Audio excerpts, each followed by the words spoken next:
I think, people have really reacted strongly to the characters of the Hunger Games, mostly because of Katniss Everdeen. I just think that she's a character that people can really relate to.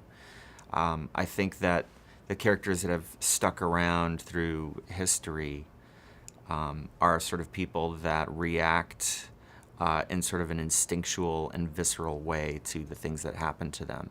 And I think those are the things that kind of connect to us just as human beings. And so Katniss Everdeen's need for survival and her need to try and protect the ones that she loves, I think feel very natural to any of us. And I think that if you see a person on screen and you can sort of transplant yourself, into their situation and kind of relate in a way, I think that makes characters really memorable. Gail is somebody that she basically grew up with, and I think that she loved for a long time, and was very close with. It was he was her best friend. Um, Now, some of his philosophies start to kind of come to the surface in this movie, and I think he starts to represent the need to fight back, and he starts to represent the ideas of rebellion and fighting, and even some violence, and there's real strength in that. And I think PETA, she's actually learned to love because I think he represents the opposite. He represents peace, and he wants people to figure things out in a nonviolent way. And he's very eloquent, and he always seems to know what to say, and the right thing to say at the right time. And I think he reacts from a sort of a different emotional place than Gail, and I think she kind of connects to him on that way.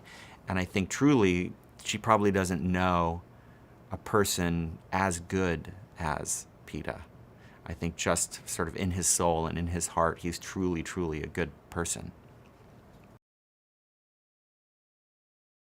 The story in general in Catching Fire really kind of opens up, and I think you start to learn more about the characters. I think you learn more about the world. You see what the Hunger Games means. There's just more mythology. You're sort of learning what's happening in a much broader sense and in a less personal sense.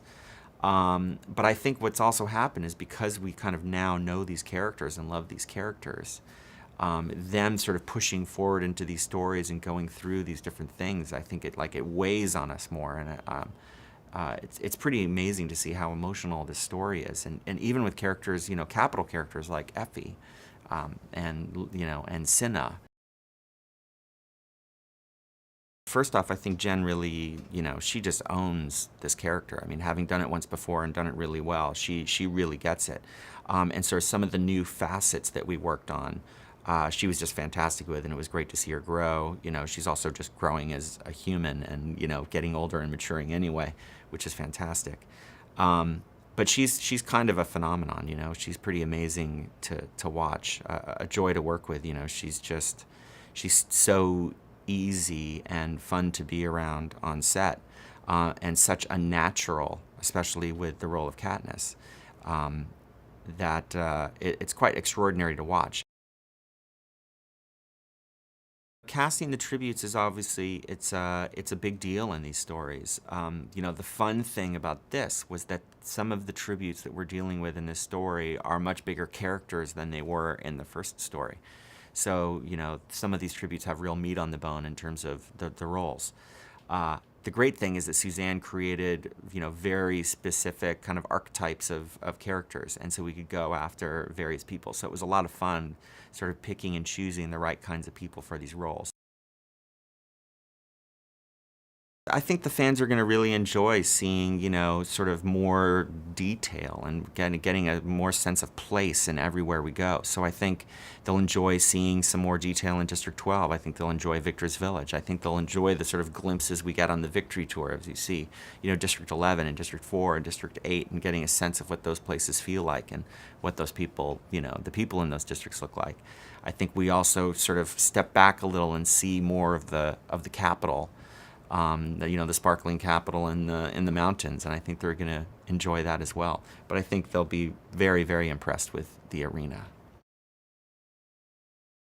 I'm a huge fan of Coldplay.